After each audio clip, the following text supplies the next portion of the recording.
I started the foundation because right after this whole tragedy happened, I asked myself the same two questions that everyone was asking themselves.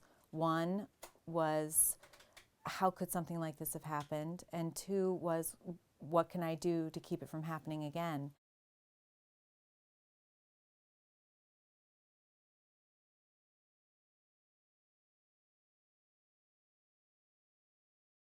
You know, I think the entire world, and this is wonderful, is in a place where they're getting back to normal, and we will never be back to normal. We are looking for a new normal, and that is an incredibly unique position to be in.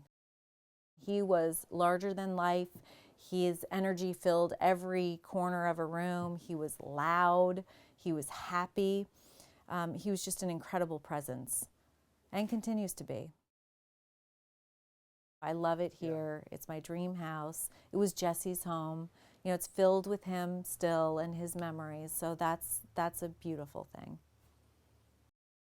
There's a blessing living here because of the town's reaction to the tragedy and how they've embraced us, and I feel so much love here. I feel so privileged and I feel blessed.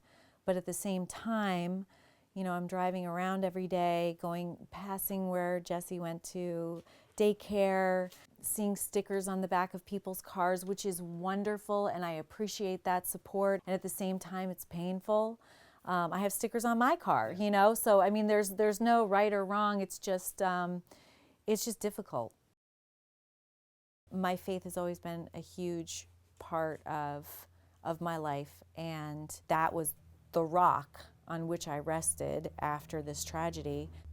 You know, we had just become members of this new church, and they were incredible during this time. I feel like we were led there and we were supposed to be there. But then going back there was, you know, incredibly difficult. I sat down and there's this coat that belonged to some 6-year-old next to me, and then I picked up the bulletin and it's like, kids that go to the Sunday school. And it was just a total reminder of when we had been there. And it's hard. You know, this whole thing is very difficult.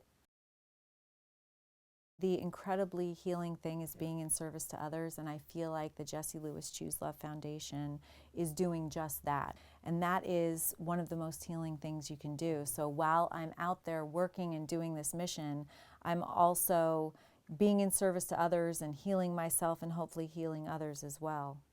I'm probably pretty difficult to be around because I'm just so focused. I mean, you know, when you're still kind of in the tragedy, you're just operating on a different plane. You know, you have a different perspective and appreciation of things than you did before.